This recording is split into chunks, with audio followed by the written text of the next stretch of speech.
আমি ইঞ্জিনিয়ার রহমতুল্লাহ আপনাদের সবাইকে স্বাগতম জানাচ্ছি। এখন আমাদের আলোচনা থাকছে পপুলার লাইফ, যার সর্বশেষ ক্লোজিং প্রাইস হচ্ছে 57 টাকা 60 পয়সা। আমরা মান্থলি চার্টে আছি। এই পপুলার লাইফটা সিলেক্ট করার অন্যতম কারণ হচ্ছে এর আগের সপ্তাহে, পার্টিকুলারলি গত সপ্তাহে ব্যাংকের অনুপস্থিতিতে অনেক সেক্টর মুভমেন্ট করেছে, তার মধ্যে লাইফ সেক্টর অনেক ভালো করেছে। আমরা দেখতে পাই যে এই চার্টের মধ্যে লাইফ টাইম হাই ছিল ডিসেম্বর 2010-এ। তারপর থেকে কারেকশানই আছে মোটামুটি। তো তিনটা ওয়েবে কারেকশান। তার মধ্যে আমরা দেখি প্রথম ডাউনটা হলো, এটা হলো ওয়েব এ, এবং এখানে একটা ট্রায়াঙ্গেল প্যাটার্ন হয়েছে। এখান এ থেকে এ, বি, সি, ডি, ই। এখানে 5টা বাহু আছে ট্রায়াঙ্গেল প্যাটার্ন করার জন্য। এসেনশিয়াল হলো 5টা বাহু লাগবে, 5টা বাহু ছাড়া ট্রায়াঙ্গেল প্যাটার্ন হবে না।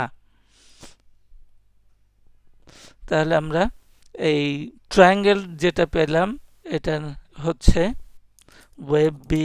এখানে বলে রাখি যে ট্রায়াঙ্গেল প্যাটার্ন কি নির্দেশ করে, যে triangle pattern occurs before the final অ্যাকশনারি ওয়েব। এই যে এইটাই ফাইনাল ওয়েব, এটাই ফাইনাল ওয়েব, অর্থাৎ আর মাত্র একটা ডাউন আছে সেই টাইম ফ্রেমে, সেই ওয়েব ডিগ্রিতে একটা মাত্র ডাউন বাকি আছে বটমের বা কারেকশন শেষ করার জন্য।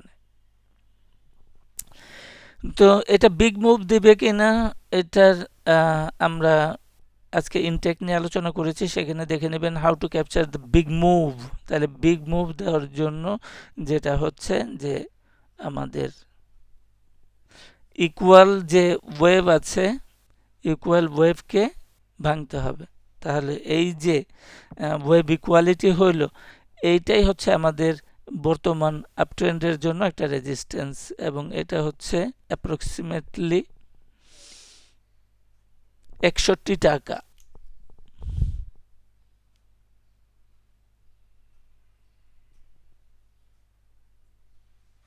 $65-66 হাই।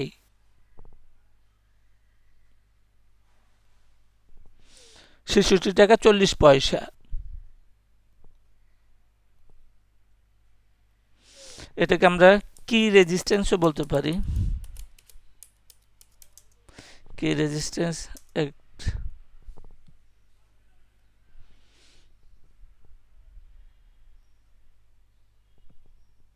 $66.40।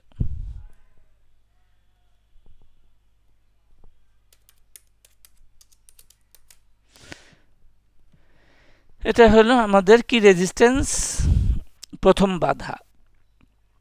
এছাড়াও এই যে টপ থেকে, এখানে একটা টপ আছে, এই টপ থেকে যখন ডাউনে আসলো, down up, down up, down ইত্যাদি, তাহলে প্রথম যে আপ হলো ডাউন ট্রেন্ডে, এটা অ্যাপ্রক্সিমেটলি কত আছে, 78-76 টাকা আছে। তাহলে এটা 76 টাকা লেভেলে আমাদের থাকলো সেকেন্ডারি টার্গেট।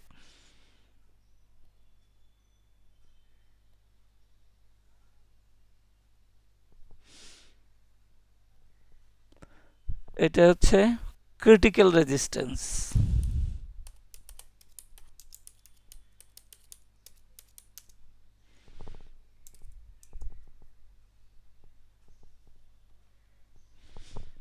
$78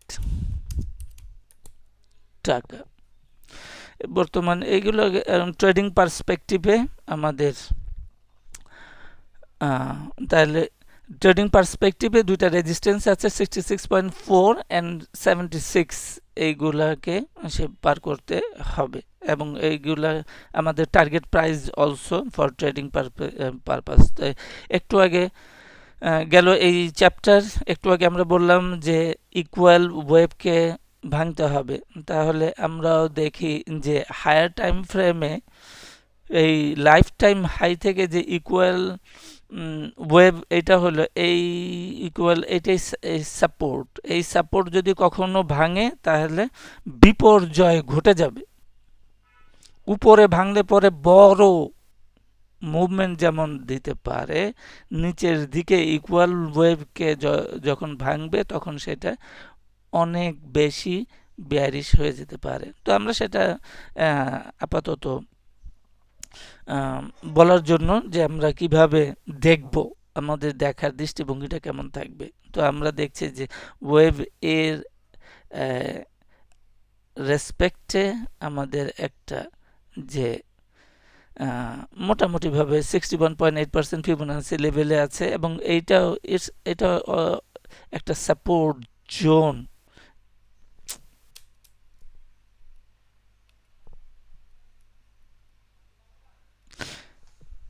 ইনজার্ট এটা আমাদের একটা সাপোর্ট জোন। আমাদের সাপোর্ট জোন থেকেই উঠছে। এটা পজিটিভ হিসাবে আমরা ট্রেড করতে পারি। তাহলে আমাদের রিস্ক কোথায় হয়? রিস্ক হলো যেহেতু এটা আমরা বুলিশ মুভমেন্ট দিয়েছে, এটা কখনোই লোয়ার লো করতে পারবে না ইন এনি টাইম ফ্রেম। কোনো টাইম ফ্রেমে লোয়ার লো করতে পারবে না। যদি লোয়ার লো করে তাহলে আমাদের bullish up trend, bullish interpretation সম্পূর্ণরূপে বাতিল বলে গণ্য হবে। তাহলে সেই জায়গাটাই হচ্ছে এটা কত টাকা? 44 টাকা 20 পয়সা। Under any condition or state এই 44 টাকা 20 পয়সা স্টপ স্টপ লস 44 টাকা 20 পয়সা। এর নিচে কোনো অবস্থাতেই প্রাইস অ্যাকশন আসতে পারবে না। আজকে এই পর্যন্তই। সাথে থাকার জন্য সবাইকে ধন্যবাদ।